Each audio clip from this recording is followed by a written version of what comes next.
Good morning friends. 11 science chapter number 1 lecture number 10ની અંદર ફરીથી આપણે ભેગા થયેલા છીએ. આની અંદર આપણે ચેપ્ટર નંબર 1ની અંદર કાલે તમને મેં આણ્વીય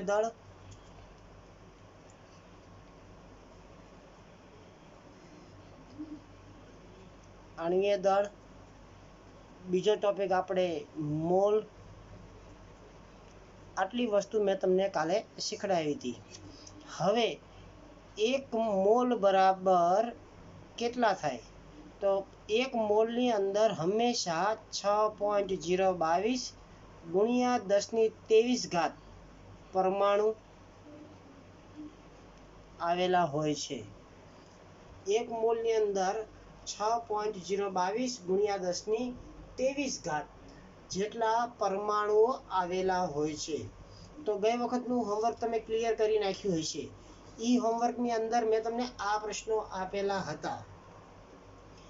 પ્રશ્નની અંદર હું અત્યારે તમારી સામે એક પ્રશ્ન આ લઉં છું કે 64 ગ્રામ મિથેનમાં મોલ તમને મેં શોધવાના કીધેલા હતા. તો ફરીથી એનો દાખલો હું તમારી સામે લઉં છું કે 64 ગ્રામ મિથેનમાં કાર્બન અને હાઇડ્રોજનના પરમાણુની સંખ્યા શોધો.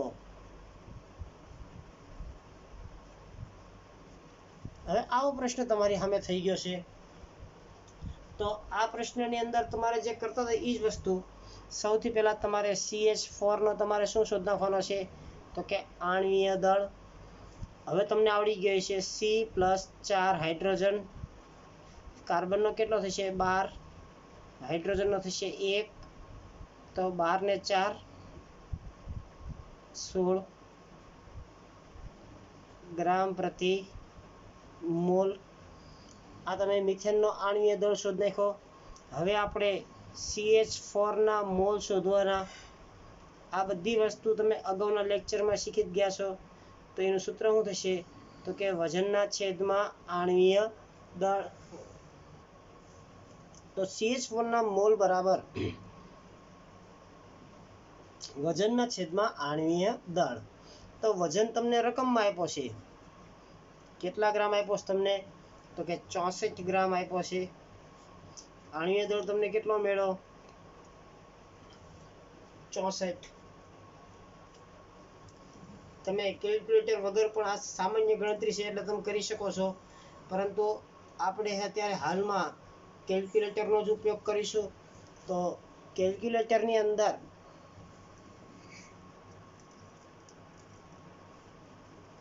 64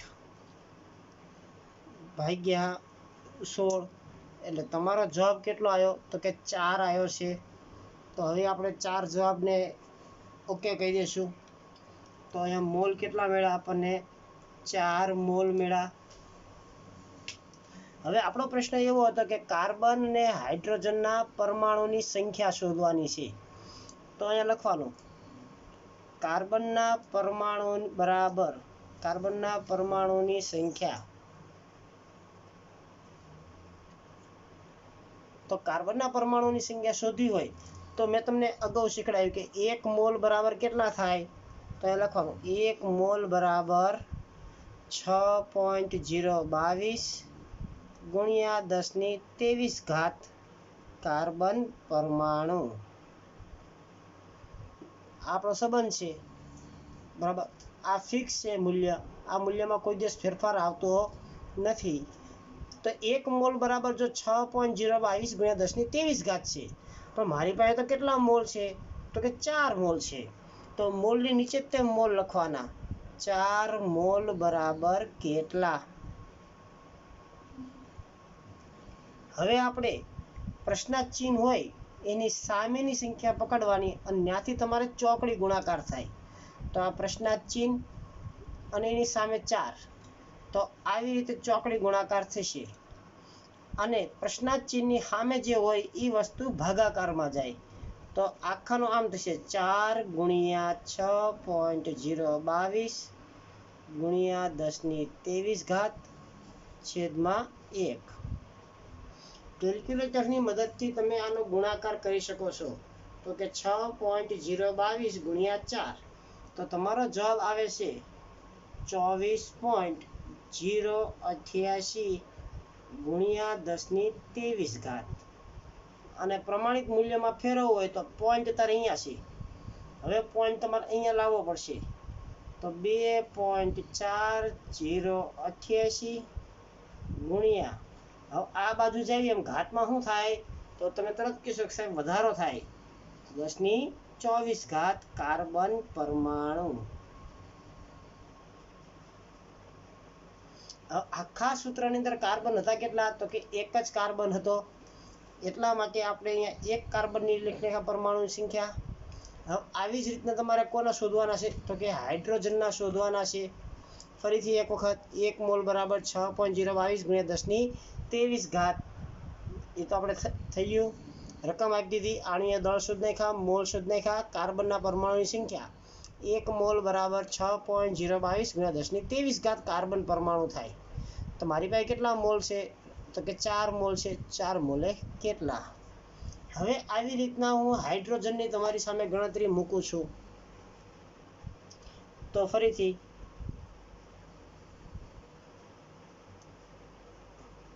હાઇડ્રોજન પરમાણુ માટે તો ફરીથી એકનો એક સંબંધ, 1 મોલ બરાબર કેટલા થાય, તો કે 6.022 ગુણ્યા 10⁻23 હાઇડ્રોજનના પરમાણુ. મારી પાસે કેટલા મોલ મને મેળવશે રકમમાં, તો કે 4 મોલ બરાબર કેટલા. તો હવે આની આપણે ગણતરી કરો તો શું થશે, તો કે 4 ગુણ્યા 6.022 ગુણ્યા 10⁻23 છેદમાં 1. પરંતુ આપણું સૂત્ર છે કયું, CH4. આમાં કાર્બન એક જ હતા, પરંતુ અહીંયા અત્યારે હાઇડ્રોજન કેટલા છે, 4. તો અહીંયા જે આપણને મોલ મળ્યા એ આપણા કેટલા થયા જવાબ, તો હમણાં આપણે આનો આ જવાબ મેળવેલો છે 2.088 ગુણ્યા 10⁻24. આ એક હાઇડ્રોજનના થયા. એક હાઇડ્રોજન બરાબર આટલા થાય. મારી પાસે કેટલા હાઇડ્રોજન હતા, તો કે 4 હાઇડ્રોજન છે. તો 4 હાઇડ્રોજન બરાબર કેટલા થાય. અથવા જો તમારે આવી રીતે ગણતરી ન કરવી હોય તો આમે કરી શકો છો. અહીંયા આને ગુણ્યા કેટલા કરી નાખવાના, 4 કરી નાખવાના ડાયરેક્ટ. અહીંયા સીધું શું થઈ જશે, 4. આ સ્કોપથી પણ તમે ગણતરી કરી શકો છો. આ તમને ઇઝી પડશે. આ થોડુંક એક સ્ટેપ તમારું વધારે થશે. ગમે એ રીતે તમે ગણતરી કરી શકો છો. તો હવે આપણી પાસે એક હાઇડ્રોજન બરાબર કેટલા આવ્યા, તો 2.4088. તો 4 એ કેટલા, તો જવાબ તમારો કેટલો આવી ગયો, 9.6362 ગુણ્યા 10⁻24 હાઇડ્રોજન પરમાણુ. તમે આવી રીતે ગણતરી કરો તો પણ જવાબ એકનો એક જ આવશે. હું આ રીતે તમને ગણતરી કરીને દેખાડું છું. તો આ રીતે અમારે ગણતરી કરું તો શું થશે, જુઓ, 4 ગુણ્યા 6.022 ગુણ્યા 4. તો જવાબ તમારો કેટલો આવી ગયો, તો 96.352. 96.352 ને 1 પોઈન્ટ કાપવાના એટલે જવાબ તમારો બે બાજુ કેવો આવશે, સરખો જ આવશે. તો આવી રીતે તમે કોઈ પણના પરમાણુની ગણતરી તમે કરી શકો છો. હજી આવું હું એક બીજું એક્ઝામ્પલ તમારી સામે લઉં છું. તો બીજું એક્ઝામ્પલ આપણે આ હતું. આમાંથી કોઈ બી એક એક્ઝામ્પલ લેવી છે. દાખલા તરીકે હવે હું થોડુંક હેવી એક્ઝામ્પલ લઉં છું, મોટું. 135 ગ્રામ NaHSO3 માં પરમાણુની સંખ્યા તમારે શોધવાની છે. તો ફરીથી હું આ રકમ બનાવી નાખું છું. 135 ગ્રામ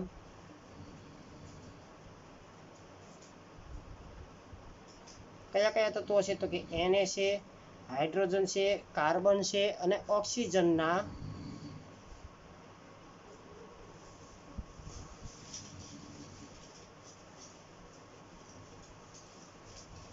ગણતરી કરો. વિદ્યાર્થી મિત્રો, આ ટોપિક તમારી ટેક્સ્ટબુકમાં નથી, પરંતુ JEE નીટની અંદર આ પ્રશ્ન છે એ ઘણી વખત તમારી સામે આવી શકે છે. એટલા માટે અત્યારે આ ટોપિક સાથે સાથે લઈ લઉં છું. આ આખો ટોપિક છે એ JEE અને નીટ રિલેટેડ છે. એમાં વધારે આ પ્રશ્ન પૂછાય છે. હવે હું ડાયરેક્ટ ગણતરી કરીશ. દાખલો કેવી રીતે ગણવો, એક્ઝામ્પલ કેવી રીતે સોલ્વ કરવું એ તમને શીખવાડી દીધું છે. હવે તમારી પાસે હું અહીંયા ડાયરેક્ટ સીધું મોલ,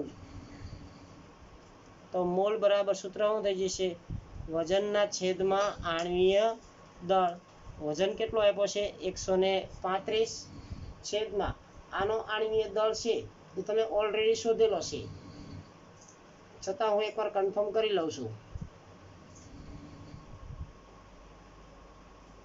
84 આવતો હશે. તો 135 ડિવાઈડ બાય 84, તો મોલ કેટલા મળ્યા તમને? 1.6071. આ તમારા મોલ મળી ગયા. હવે એને કેટલા છે આખી રકમમાં? તો કે 1 જ છે. તો એને માટેની ગણતરી કરવાની. ફરીથી 1 મોલ. હવે જો એને પણ કેટલા છે? 1 જ છે. હાઇડ્રોજન 1 જ છે અને કાર્બન પણ 1 જ છે. તો બધા માટે મોલ કેવા આવશે? સરખા આવશે. એટલે તમે આ કરી શકો છો. એને માટે 1 મોલ બરાબર કેટલા થાય? તો કે 6.022 ગુણ્યા 10⁻23. મારી પાસે તો કેટલા છે? 1.6071 બરાબર કેટલા? હવાનો તમે ક્રોસ ગુણાકાર કર્યો તો 1.6071 ગુણ્યા 6.022, તો તમારો જવાબ આવશે 9.678 ગુણ્યા 10⁻23. એનએના મોલ, હાઇડ્રોજનના મોલ અને કાર્બનના મોલ, આ બધા માટે પરમાણુની સંખ્યા કેવી રહેશે? સમાન રહેશે. આ ત્રણેયમાં પરમાણુની સંખ્યા સરખી રહેશે. બદલાવ ક્યાં આવશે? તો કે ઓક્સિજનમાં. કારણ કે ઓક્સિજન કેટલા છે? 3 છે. તો અહીંયા લખવાનું ઓક્સિજન માટે. હું તમને ડાયરેક્ટ ગણતરી કરતા શીખડાવું છું. 1 મોલ બરાબર કેટલા થાય? 6.022 ગુણ્યા 10⁻23 પરમાણુ થાય. મારી પાસે તો કેટલા છે? 1.6071 મોલ. એવા કેટલા છે ઓક્સિજન? તો કે 3 છે. બરાબર કેટલા? આનો ક્રોસ ગુણાકાર કરવું એટલે 3 ગુણ્યા 1.6071 ઇન્ટુ 6.022 ગુણ્યા 10⁻23. તો જવાબ તમારો આવે છે 29.033 ગુણ્યા 10⁻23, 2.933 ગુણ્યા 10⁻24 પરમાણુ.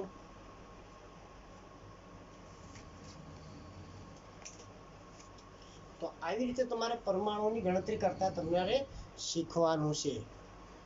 તો આ બે એક્ઝામ્પલ મેં તમને આપ્યા છે. એક એક્ઝામ્પલ આ મેં શીખડાયું, બીજું એક્ઝામ્પલ આપણે આ શીખ્યા. તમારે હોમવર્કની અંદર જે આનો આ જ પ્રશ્ન જે મેં તમને આપ્યો હતો કાલે, આનો આ જ પ્રશ્ન, એમાં હું ક્વેશ્ચન નંબર ત્રીજો એક એડ કરી દઉં છું, જે કયો થશે? પરમાણુની સંખ્યા. આ 10 દાખલામાં તમે પ્રેક્ટિસ કરશો એટલે તમારે આરામથી તમને પરમાણુની સંખ્યાની ગણતરી કરતા તમને આવડી જશે. આ તમારો એક ટોપિક અહીંયા પૂરો થાય છે, પરમાણુની સંખ્યા.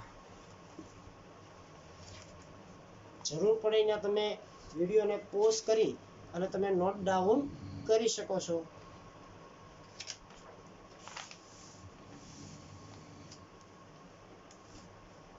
હવે આપણે પાઠ્યપુસ્તકની અંદર આવી છે.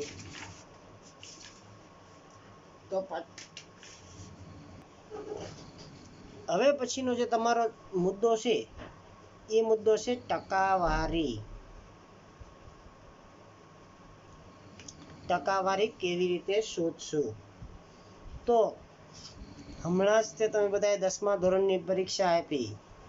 ધોરણ 10ની પરીક્ષાની અંદર તમે તમારા રિઝલ્ટની ટકાવારી તમે કાઢી હોય તો તમે રિઝલ્ટની ટકાવારી કેવી રીતે કાઢીએ છીએ? તો એપ્રોક્સી તમારા 6 સબ્જેક્ટ હોય. કેટલા સબ્જેક્ટ? 6 સબ્જેક્ટ હોય તો 6 સબ્જેક્ટના કેટલા માર્ક થયા? 600 માર્ક થયા. તમારે કેટલા માર્ક તમે મેળવેલા છે? તો 600 માંથી ધારો કે તમે 399 માર્ક મેળવા છે.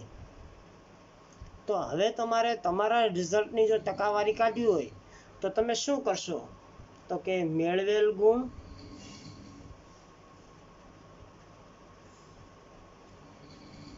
છેદમાં કુલ ગુણ ગુણ્યા 100. તમે આ સૂત્રનો ઉપયોગ કરશો. તો 399 તમારા મેળવેલા ગુણ, કુલ ગુણ કેટલા હતા? તો કે 600. એને ગુણ્યા તમે શું કર્યું? તો કે 100 કર્યા. તો આની ઉપરથી તમે તમારી ટકાવારી કાઢી તો તમારી ટકાવારી એપ્રોક્સી 66.5% આવ્યા. તો આની ઉપરથી તમે એક વસ્તુનો સારાંશ કાઢી શકો છો કે અહીંયા તમારી પાસે બે પ્રકારના વજન હતા. હવે આને માર્કની જગ્યાએ હું વજન શબ્દ વાપરું છું. એક 600 ગ્રામ, બીજો વજન હતો કેટલો? 399 ગ્રામ. નીચે હતું એ કુલ વજન હતું. ઉપર હંમેશા ઓછું મૂલ્ય લેવાનું. કેવું મૂલ્ય? ઓછું. અને નીચે હંમેશા કેવું મૂલ્ય લેવાનું? તમારે વધુ મૂલ્ય લેવાનું છે. અને એ બેનો ભાગાકારને ગુણ્યા 100 કરતા ટકાવારી તમે શોધી શકો છો. તો હવે આવી રીતે હું તમને ટકાવારી શોધતા હું તમને શીખડાવું છું. તો ચાલો સૌથી પહેલું એક્ઝામ્પલ આપણે ઇથેનોલનું લેશું, જે પાઠ્યપુસ્તકમાં તમને આપેલું જ છે. તમારી પાઠ્યપુસ્તકની અંદર તમને આવું કીધેલું છે, ઇથેનોલમાં કાર્બન, હાઇડ્રોજન અને ઓક્સિજનની ટકાવારી શોધો. તો ઇથેનોલનું સૂત્ર પહેલા લખીએ આપણે, CH3 CH2OH. જેને આપણે કયા નામથી ઓળખીએ છીએ? તો કે ઇથેનોલ. હવે આખા સૂત્રને હું ભેગું કરીને લખું છું. તો કાર્બન કેટલા છે? તો તમે તરત કહેશો કે સાહેબ કાર્બન મને કેટલા દેખાય છે? 1 અને 2. એટલે કાર્બન મેં 2 લખી નાખ્યા. હવે હાઇડ્રોજન કેટલા દેખાય છે? તો કે 3, 3 ને 2 5, 5 ને 1 6. હાઇડ્રોજન મેં 6 લખી નાખ્યા. અને ઓક્સિજન કેટલા છે? 1. હવે આપણે આનો આણ્વીય દળ શોધશું, જે તમને આવડે જ છે શોધતા. 2 કાર્બન, 6 હાઇડ્રોજન અને 1 ઓક્સિજન. કાર્બનનો કેટલો છે? તો કે 12. હાઇડ્રોજનનો કેટલો છે? તો કે 1. અને ઓક્સિજનનો કેટલો છે? 16. 12 દુ 24, 6 16. 24 ને 6 30, 30 ને 40 ને 6 46.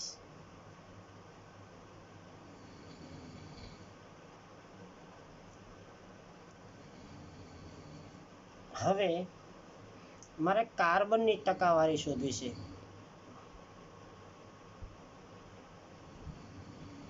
જો મારે કાર્બનની ટકાવારી શોધવી હોય તો સૂત્ર થશે તમારું, કાર્બનનું વજન છેદમાં કુલ વજન ગુણ્યા 100. તો આખા સૂત્રની અંદર કાર્બન કેટલા છે? તો કે 2 છે. તો લખી નાખો પેલા 2. હવે કાર્બનનું પરમાણ્વીય દળ કેટલું? જે પરમાણ્વીય દળ છે એ એનું વજન થઈ ગયું. આણ્વીય દળ છે એ આખા સૂત્રનું વજન થઈ ગયું. તો કાર્બનનું આણ્વીય દળ તમને કાર્બનનું પરમાણ્વીય દળ તમને ખબર જ છે કેટલું છે? તો કે 12 ગુણ્યા 100. કુલ વજન કેટલું મળ્યું આપણને? તો કે 46 મેળવું છે. હવે આપણે આની ગણતરી કેલ્ક્યુલેટરની મદદથી કરશું. તો 12 દુને 24, 2400 ભાગ્યા 46. તો તમારું વજન કેટલું મળી ગયું? તો કે 52.17%. આખા સૂત્રની અંદર કાર્બનને કેટલી જગ્યા રોકી છે વજનથી? 52.17% વજન એનું થયું આપણી પાસે. હવે હાઇડ્રોજનની ટકાવારી તો લખશું આપણે હાઇડ્રોજનનું વજન છેદમાં કુલ વજન ગુણ્યા 100. તો આખા સૂત્રની અંદર હાઇડ્રોજન કેટલા છે? તો કે 6 છે. 6 ગુણ્યા હાઇડ્રોજનનું વજન કેટલું? 1 ગુણ્યા 100 છેદમાં કુલ વજન કેટલું છે? તો કે 46 છે. તો આખાની ગણતરી કરશો 600 ભાગ્યા 46 13.13 જવાબ આવ્યો. આવી રીતે તમે હાઇડ્રોજનની ટકાવારી શોધ નાખી. હવે વાત રહી કોની? તો કે ઓક્સિજનની ટકાવારી. આ એક પેજમાં દાખલો પૂરો થાય એટલા માટે હું આવી રીતે ગણું છું.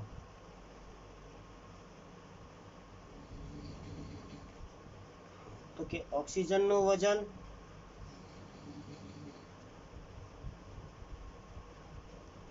છેદમાં કુલ વજન ગુણ્યા 100. તો ઓક્સિજન કેટલા છે સૂત્રમાં? 1 ગુણ્યા ઓક્સિજનનું વજન કેટલું? તો કે 16 એનું પરમાણ્વીય દળ જેટલું વજન ગુણ્યા 100 છેદમાં કુલ વજન કેટલું? તો કે 46. જવાબ આવશે 34.73%.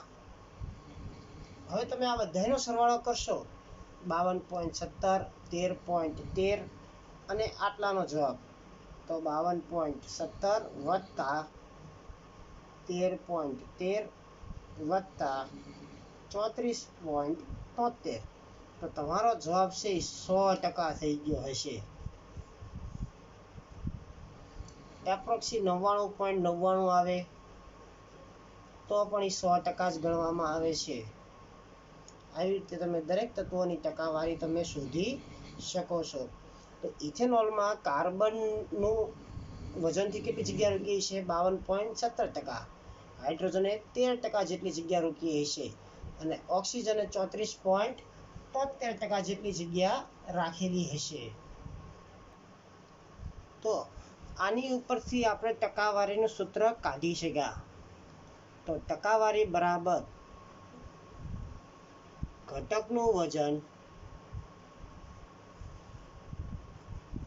છેદમાં કુલ વજન ગુણ્યા 100 જે તમારી ટકાવારીનું સૂત્ર થઈ ગયું છે. આવો તમને એક એક્ઝામ્પલ પણ આપ્યો છે જે હું આગળથી લઉં છું. કોયડા નંબર 1.6.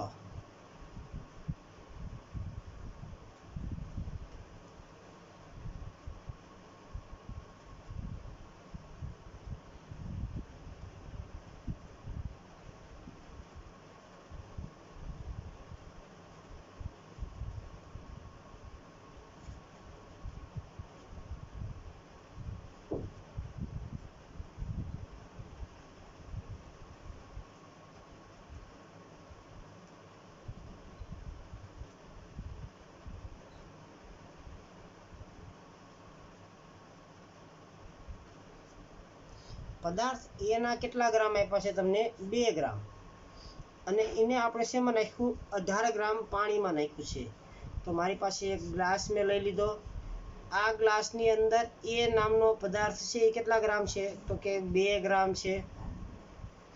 હવે આની અંદર મેં બીજું શું નાખ્યું? તો કે 18 ગ્રામ મેં શું નાખ્યું છે? તો કે પાણી નાખ્યું છે. તો મને કોઈ કહેશે આનો કુલ વજન કેટલો થયો? તો તમે તરત કહેશો કે 2 ગ્રામ વત્તા 18 ગ્રામ એટલે કુલ વજન કેટલો થઈ ગયો? તો કે 20 ગ્રામ થઈ ગયો. હવે આપણે આ સૂત્રનો ઉપયોગ કરશું. ટકાવારી બરાબર 2 ગ્રામ છેદમાં 20 ગ્રામ ગુણ્યા 100. તો 200 છેદમાં 20. તો જવાબ આવી ગયો તમારો કેટલા ટકા થઈ ગયો? 10%. આવી રીતે તમે ટકાવારી પણ તમે શોધી શકો છો. તો તો આજના ટોપિકની અંદર તમે બે વસ્તુ શીખાશો. એક તો પરમાણુની સંખ્યા શોધતા શીખા આપણે, જે આપણે અહીંયા શીખા આપણે કે કેવી રીતે પરમાણુઓની ગણતરી કરવી. આ ટોપિક JEE નીટ માટે ખૂબ અગત્યનો છે વિદ્યાર્થી મિત્રો. એટલે અને 12મા ધોરણમાં પણ આ પ્રશ્નો આવશે તમારી સામે. એટલે અત્યારે તમારે આ ટોપિક ક્લિયર કરી નાખવાનો છે. જરૂર પડે ત્યાં તમે પૂછી શકો છો. આની પછીનો જે ટોપિક આપણે લીધો એ ટોપિક આપણે ટકાવારીનો લીધો છે, જે મેં સિમ્પલ એક્ઝામ્પલ લઈને તમારી સામે વાત કરી. તમારા રિઝલ્ટની ઉપરથી ટકાવારી છે. ત્યારબાદ મેં તમને જુદા જુદા નું ટકાવારી શોધતા શીખવાડી છે. આવી તમને થોડી પ્રેક્ટિસ કરવા પણ હું આપીશ, જેથી તમને ઇઝીલી તમને આવડી જાય. તો આજનું તમારી પાસે હોમવર્ક છે. હોમવર્ક તમને સમજાવી દઉં છું કે ક્વેશ્ચન નંબર 1 જે અગાઉ તમને આપ્યા હતા એના જ છે. માટે દરેકના પરમાણુઓની ગણતરી તમારે કરવાની છે. તો સૌથી પહેલાં તમારે આની વજન ઉપરથી તમારે શું ગોતવાના? તો કે વજન ઉપરથી તમારે મોલ શોધવાના, અને મોલ ઉપરથી તમારે શું શોધવાનું? તો કે પરમાણુની સંખ્યા શોધવાની છે. તમારે આ સ્ટેપ ઉપર તમારે ચાલવાનું છે. સપોઝ આ એક્ઝામ્પલ લઈએ તો આમાં કાર્બન કેટલા? તો કે 2, તો અહીંયા મલ્ટીપ્લાય બાય 2 કરવું પડશે. હાઇડ્રોજન કેટલા? 3 ને 1 4, તો મલ્ટીપ્લાય બાય 4 કરવું પડશે. ઓક્સિજન કેટલા? 2, તો પરમાણુ સંખ્યાને 2 વડે ગુણવી પડશે તમારે. એવી રીતે તમારે પરમાણુઓની સંખ્યા શોધવાની છે. 10 દાખલા આપું છું તમને એના. ક્વેશ્ચન નંબર 2 તમારો એ છે. આના આ સૂત્રો છે બધા: HNO3, Na2CO3, NaHCO3, NaCl, CH3COOH, C6H6, CH4, H2O, C6H12O6 માટે ટકાવારી તમારે શોધવાની છે. ટકાવારી માટે મેં તમને કીધું કે ઘટકનું વજન છેદમાં કુલ વજન ગુણ્યા 100, એટલે કે ઘટક એટલે એનો પરમાણ્વીય દળ થશે તમારે, અને કુલ વજનમાં તમારે આખા સૂત્રનો શું લેવાનો? આણ્વીય દળ લેવાનો છે. એવી રીતે તમારે આ બંને દાખલાઓ છે એ કમ્પ્લીટ કરવાના છે. નેક્સ્ટ લેક્ચરની અંદર ફરીથી આપણે કોઈ નવા ટોપિક સાથે ભેગા થઈશું. Thank you very much.